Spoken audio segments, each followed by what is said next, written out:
Alright everyone, in terms of the club, it's been a pretty dramatic 24 hours, give or take. We've seen the club go out of the Champions League. We lost Trent to an injury, but we don't know how severe yet. We just know he's not going to be available for selection for the Carabao Cup final on Sunday. So that leaves us with no fit first team right back, because the main contenders were Joe Gomez out injured, Conor Bradley out injured. As I said earlier, I expect possibly Quansah, maybe Endo to fill in there. But just looking back at that performance last night, and as we're coming into the business end of the season,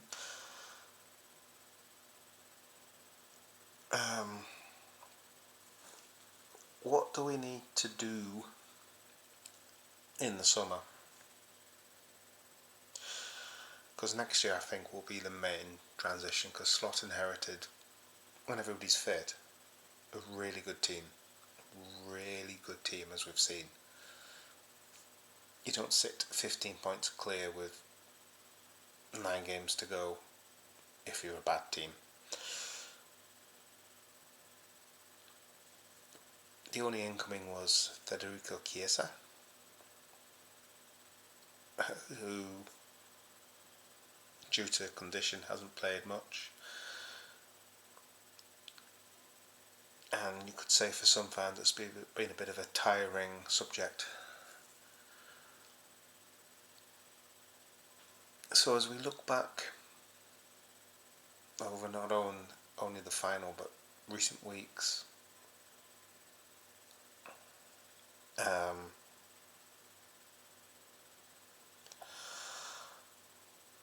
what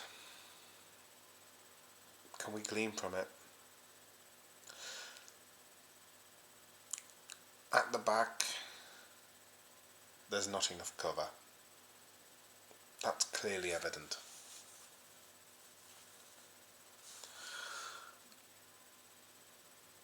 We are literally in the defensive ranks at bare bones. And it is a worry for the end of the season.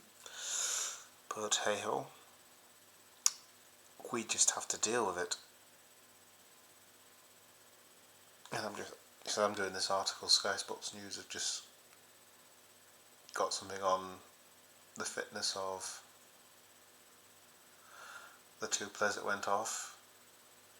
I'm just reading it here now. Arne Slot expects injury that forced him off. Trent off. He's unavailable. And he's hopeful. Who the heck is Kapate? Sky Sports can't spell. There was nothing there that I didn't already tell you previously in the video on the injury update. But as I was saying, we are at our bare bones at the back. Absolute bare bones. And it's more the right side.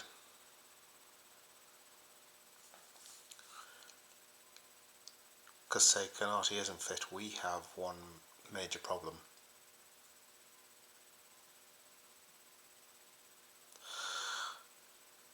If we go into the midfield, right, we have, when fully fit, fully ready to go, a very, very strong midfield in Maka, Dom and Grav. There's no doubting how good they've been. Though, you take one of that trio out,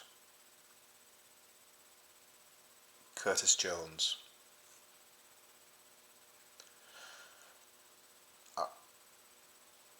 You'll probably notice I've not been critical of Jones, but last night he was a bit sloppy when on the ball.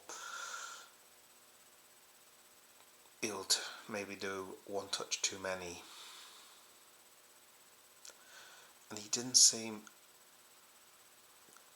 as composed as we needed. I mean, how old is Curtis Jones now, to be fair? Let's have a look.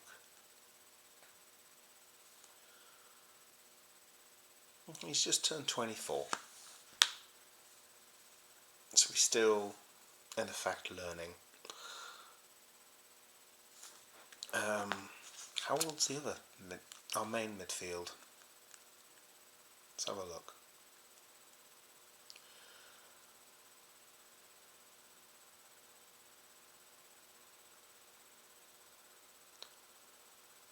Curtis Jones. Well, let's have a look at Dominic Szoboszlai first of all. 25th of October 2000. His date of birth, Curtis Jones, 30th of January 2001. There's 3 months difference. Look at the difference in level of ability between Curtis Jones and Dominic Szoboszlai. There's a bit of a difference. Let's have a look at Ryan Gravenberch. 16th of May 2002, so he'll be 23 this season.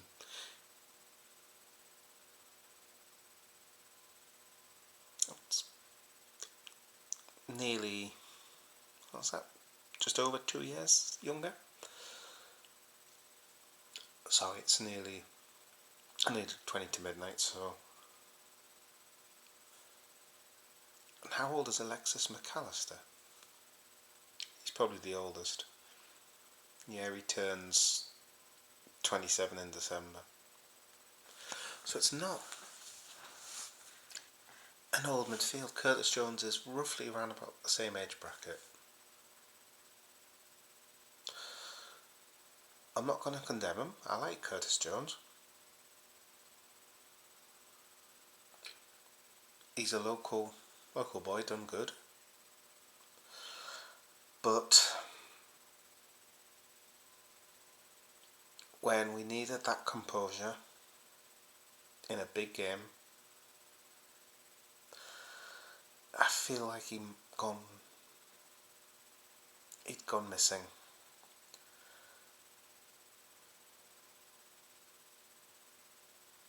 I'd rather Dom had stayed on, but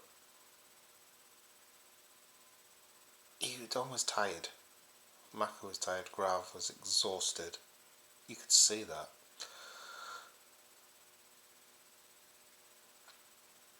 Yes, we have the bodies there to cover, but the quality drop-off is very, very apparent. And then the next options we have, if you wanted to bring on a number 10, we have, coming up, 22-year-old Harvey Elliott.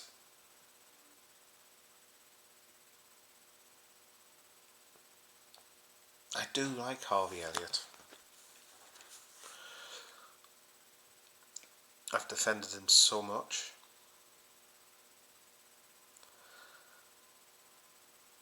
But he does get injured. He's come back from injury and he's not getting many minutes. We know he's frustrated with them. Well, frustrated with the lack of minutes. Is it time he moved on?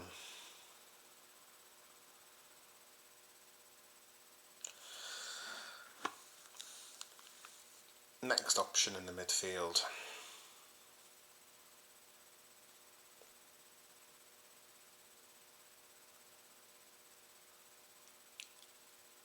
And it's the recently turned 32, Wataru Endo. I think he will go this summer. Not only because he's not really Slot's style of midfield. But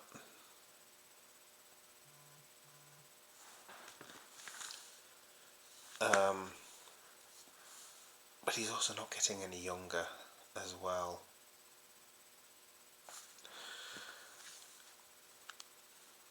And there is a couple of youngsters there, so let's talk about those.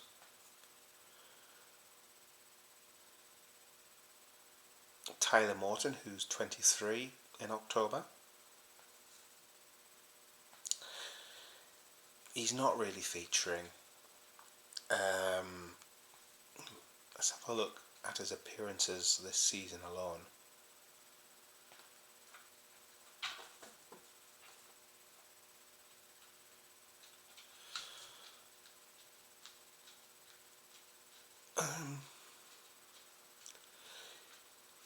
League, no appearances. FA Cup, 1 appearance. Carabao Cup, 3 appearances. Europe, 1. Last year he played twice in the league, twice in the FA Cup, 3 times in the EFL Cup, and twice in the Europa League. Well, he's not going to get any more European appearances. He's not going to get any more FA Cup appearances this season. And we have 9 league games left.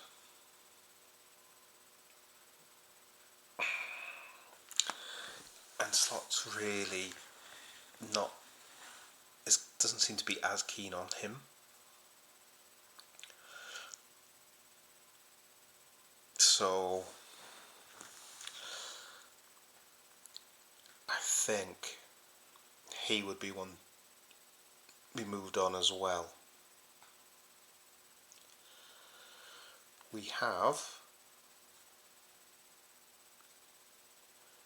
Trey Nayoni, who will be 18 in the summer, but I think he will stay due to his age and he's still learning. He may go out on loan.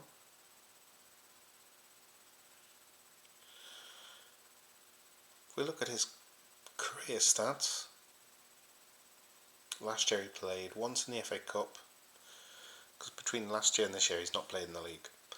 Twice in the FA Cup this year. EFL Cup he didn't play. Klopp never played him. Played him in the FA Cup. Slot's played him twice in the it says here EFL Carabao Cup. In Europe he played in the Champions League.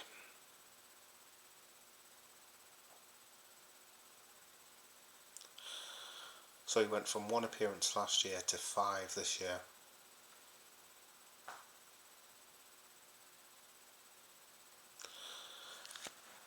So Slot seems to have more faith in him, but then again he is a year older. And if I go back and look, we have another midfielder who turns 21 this year.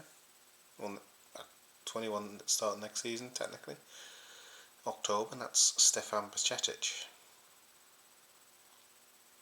Now he did feature in pre-season.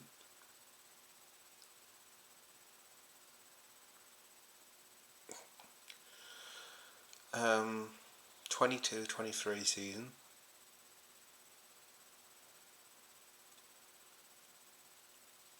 Which I've played 11 times in the league. He got a goal. FA Cup twice, League Carabao Cup twice.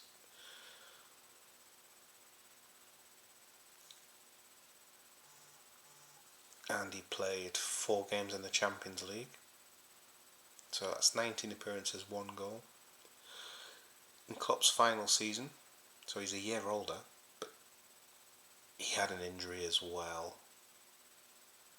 He's still got 1 league appearance, 1 Carabao Cup appearance, 1 Europa League appearance.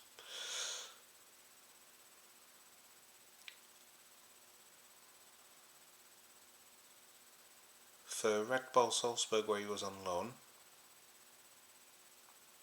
and then he was there under Pep Linders. He got 12 appearances in the Bundesliga in Austria, their national cup.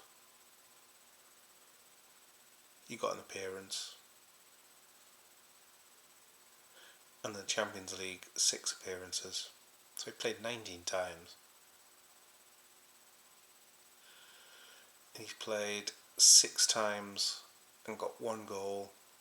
I'm assuming that's in La Liga for Las Palmas.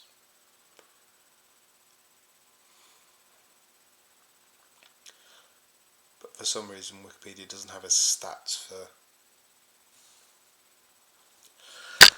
But he would be a sort of midfield that Slot would like. So if we look at the midfield, I can see what we need to do. We need to address that drop between second choice and first team, first 11. But that could be Morton, Elliott, Endo, and Jones out. That's what?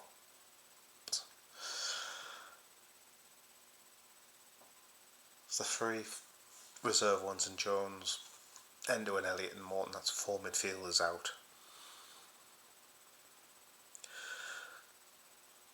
And we already probably have to replace Trent in the squad.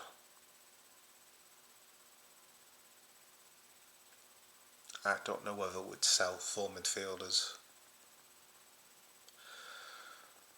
but we do need to shake things up in that midfield, because if the likes of Graf, Dom and Maka get tired, injured, suspended, need a rest, which they clearly do now,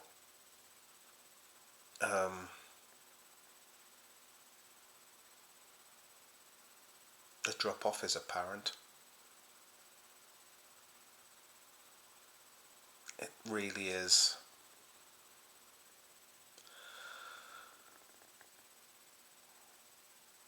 And it makes you think we should have done something in the January, but we didn't, because we were in 4 competitions at the time. 4 became 3, 3 became 2. So quadruple went to a possible treble, and a treble is now a league and Carabao Cup possibility, and there's no set in stone. We'll get the Carabao Cup as well. So yeah, there's something that needs done. I mean,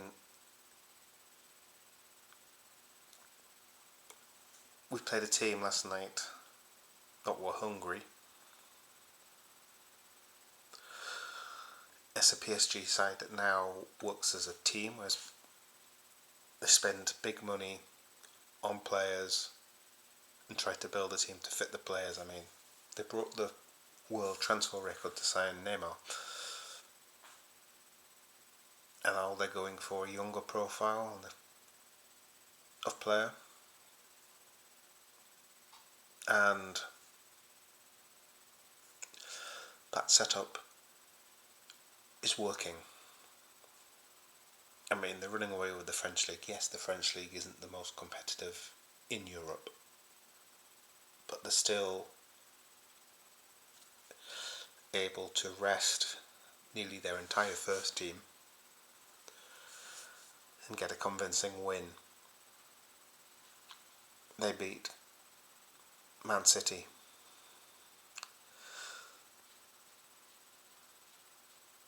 They gave us a tough game in the Parc des Princes, and at Anfield they win 1-0 on the night. but because of the first leg, it's in penalties.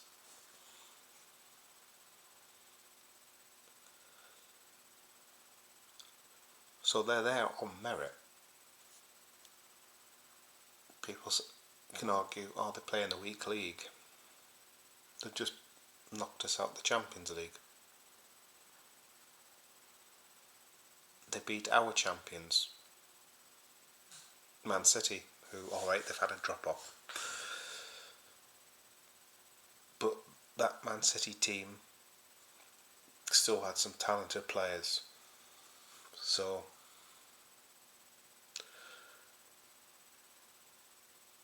and I'll touch back on this in a minute.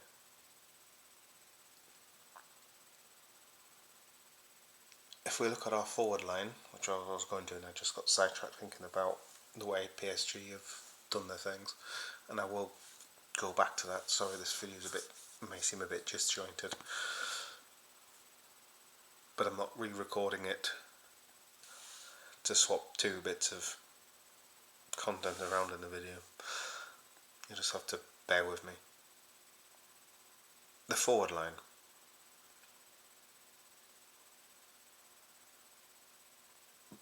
Before yesterday, I didn't really think about Mo leaving. And then how he was going up to the penalty, and how he was at the end, the tears. He was really distraught. And I think that was more personal and individual than team-based. Could we have just seen the last of Mo Salah in the Champions League? Will he be gone in the summer? As time goes by, I'm less certain he's going to stay.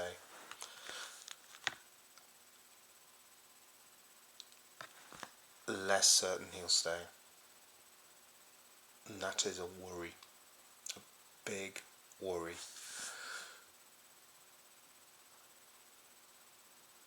Because look at the goals and assists he gives.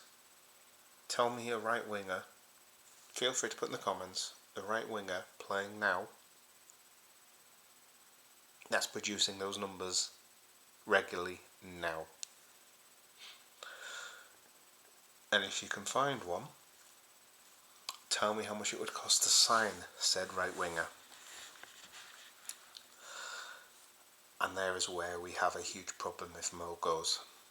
Absolute disaster if he goes. So where do you replace him? Now if you're preparing for the worst in him going, who do you bring in?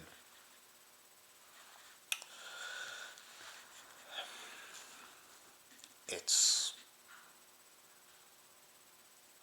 really hard to think.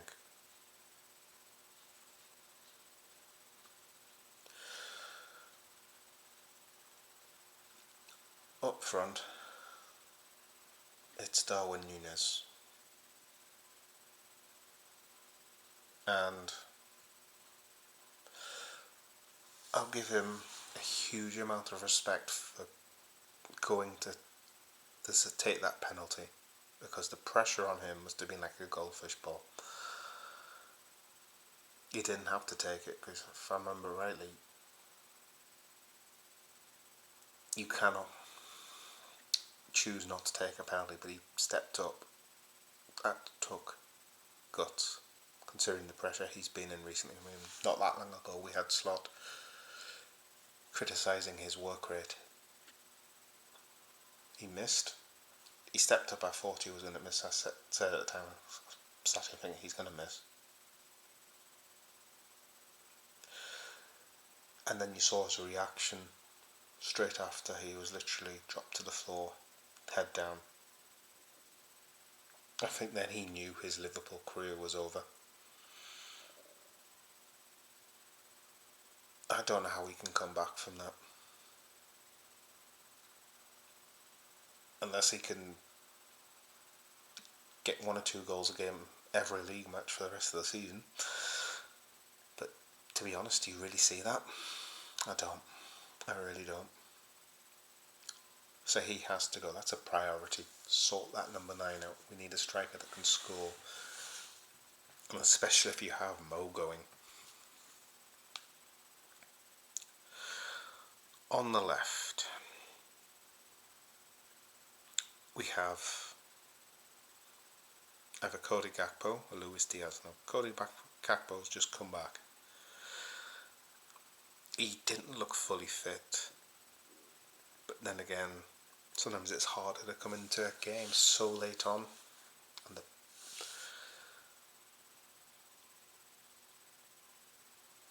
but for me, his future's secured. He's key. Luis Diaz started the season, he was sensational. Now he seems to have gone off the boil. There is rumours he's rejected a new contract.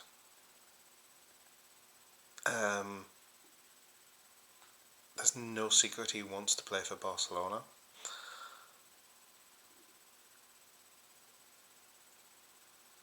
I just think from a wide player, where would we be if he'd shown the consistency Mo's shown?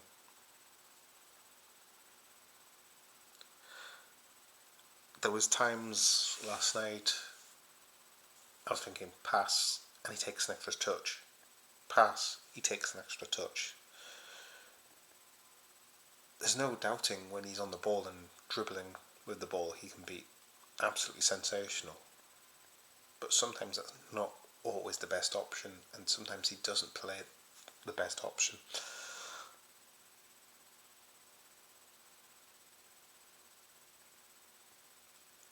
I wonder if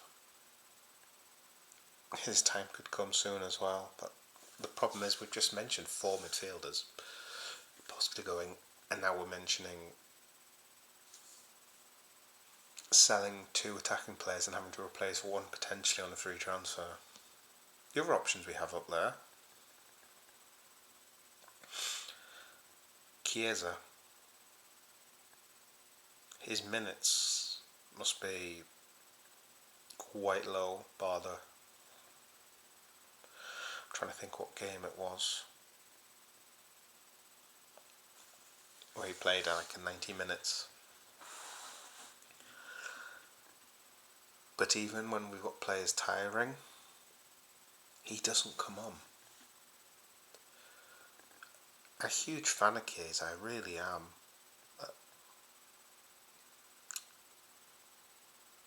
And I hate saying that maybe it's not right for you. Give him a chance, because not every player works in the first season, but he's not getting games.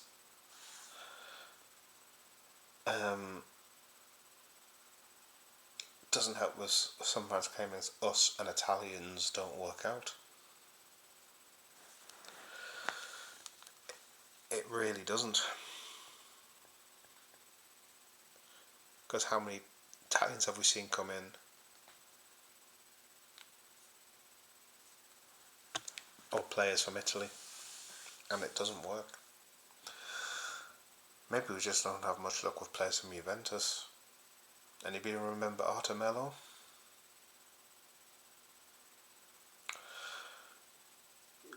I would have said the 3-minute wonder. But I don't think he even was a wonder.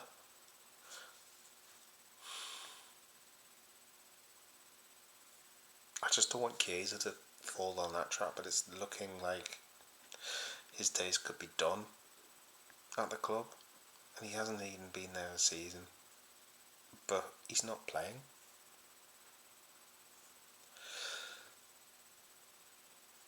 His signing wasn't a huge risk. What was it, 10 million, 12 million? But it doesn't look like it's really working. And then we've got... Who else have we got up there? Diego Jota. I forgot about Diego Jota. I like him. He's clinical. He can score goals, but he's had some erratic performances in games in Villa. He could have scored. If I remember rightly, another problem with him is his injury record.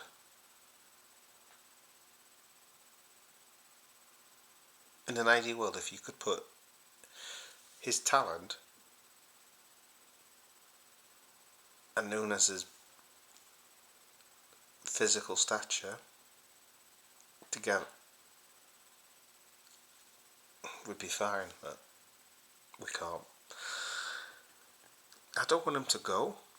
I wouldn't be wanting to sell him, but I think if somebody came in with, say, a 50, 60, maybe £70 million bid for Jota, I think the club would listen to it. I really do. But then it's replacing it as well.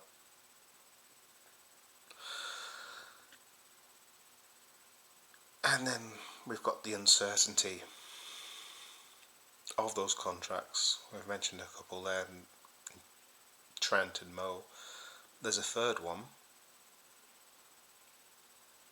and I didn't mention it until just now, only because I've just seen him appear on Sky Sports News.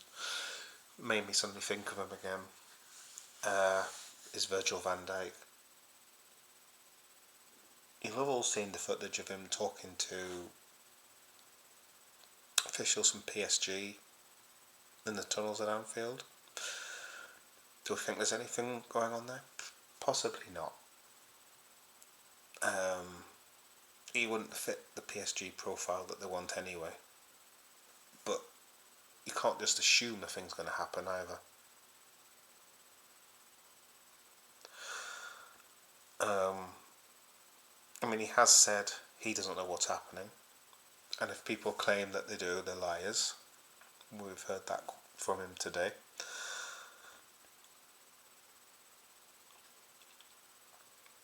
So we could go into next season and knowing the certainty of 3, 4, 5 players, which would be 6, I think. Sorry, Gakpo. Just worked out. Gakpo. We know will stay. The main midfield trio of Grav, Maka, Dom. So that's 4. Bradley, 5.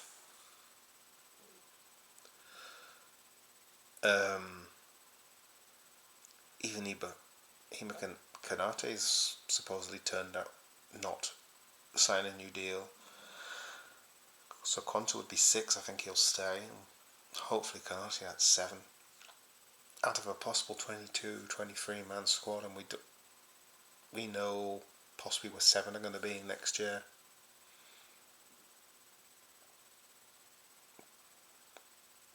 We don't know where the others are going to be.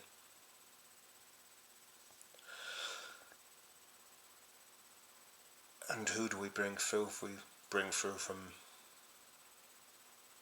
the youth setup? I mean, Connie Doherty's a good player. Rio is a good youngster, but he's young. Dan's is a good finisher. On loan, we've got Ben Doak.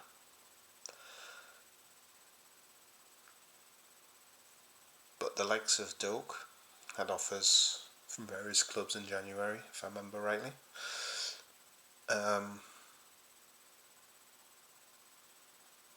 We don't know what's going to happen there. So the younger players, we don't know what the futures are.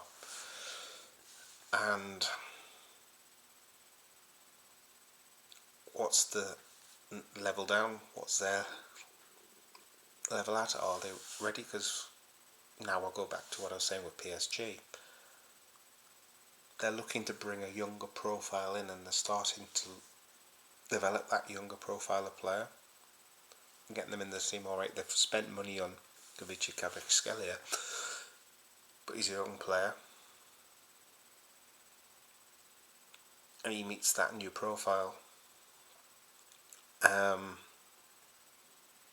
Instead of looking to build on more the Parisian talent and bring that through, because there's, I think, Paris FC Other clubs with good youth setups. I mean, Ajax are well known for it. Barcelona have have always had a hotbed of talent going through. Some they brought in from abroad as younger players and brought them through the ranks. The most successful probably being Messi. I mean, even in the UK, Man United had a fantastic youth setup. Everybody remember Alan Hanson's "You can't win the league with kids," and then they did.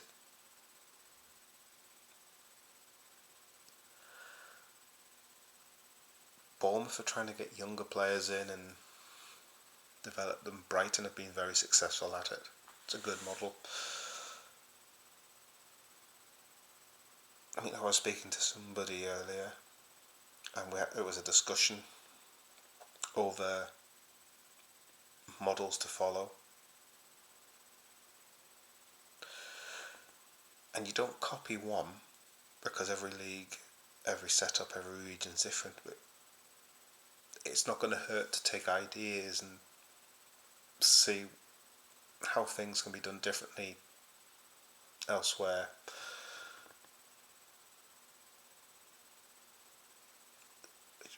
Which PSG and other clubs I've mentioned are capable of doing. Another thing with the PSG last night, they had such an amazing winning run, and confidence builds confidence, and that will filter down throughout the club. Yes, we'd had some great results, but we did have a bit of a wobble, and we had players tired. So we are in a summer of change.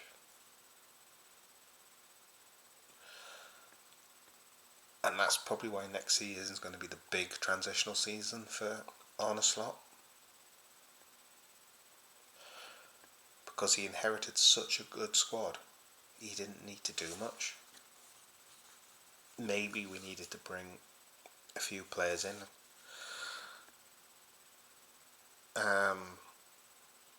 We saw claims. We had Zubamendi linked.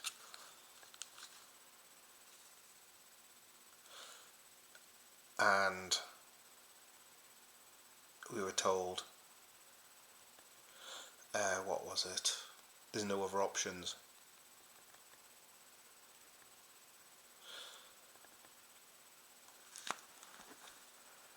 And I don't believe that, because we've seen other midfielders move. Then in January we supposedly turned down 60, 70, 80 million or something for Darwin Núñez from Saudi Arabia. And what was the premise of that? There was nobody available. Okay. I think I touched on this the other day, I can't remember, and if I'm repeating myself I do really apologise. But let's have a look. We got linked with Omar Mamouche, went to City. In fact, I'm very sure I did this, now I start thinking about it. There was Mouani went to Juventus on loan from PSG, so he was obviously available, and that meant that Vlahovic is just left kicking his heels, another striker. Brighton signed a striker that we'd been previously linked with. So there's 3 there. Did any other clubs buy any strikers? I'm sure. I can't think of his name off the top of my head, but he was the striker Slot had at Feyenoord. Jimenez, is it? My memory's not. I'll have to Google that. I'm sure.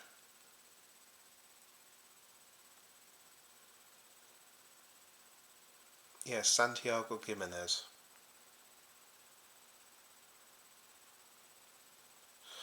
He was at slot final team. So Slot would know him very well.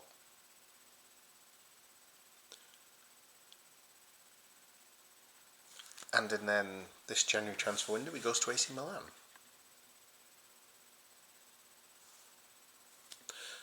No strikers available. One who would know Slot's system so well. It's just so frustrating.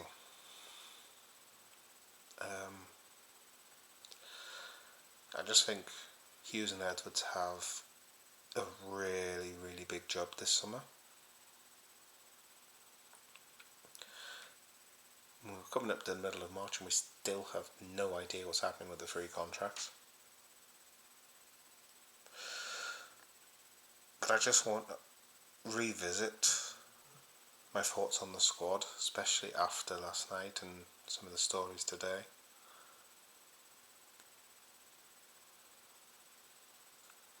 It is potentially a massive change coming. The question is, how long will it take to make this change? As to who I think would go in summer, it's too hard to say. Because I think until the contracts are sorted, you can't really decide or plan. Because to replace players of Mo, Virgil van Dijk and Trent's calibre, if you need to replace them, it's going to cost a lot of money. Yeah, that's just the thoughts on the squad, and I think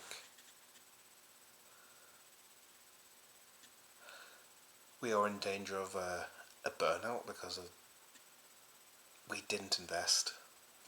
We've bought in now 3 transfer windows. We've bought in 1 player.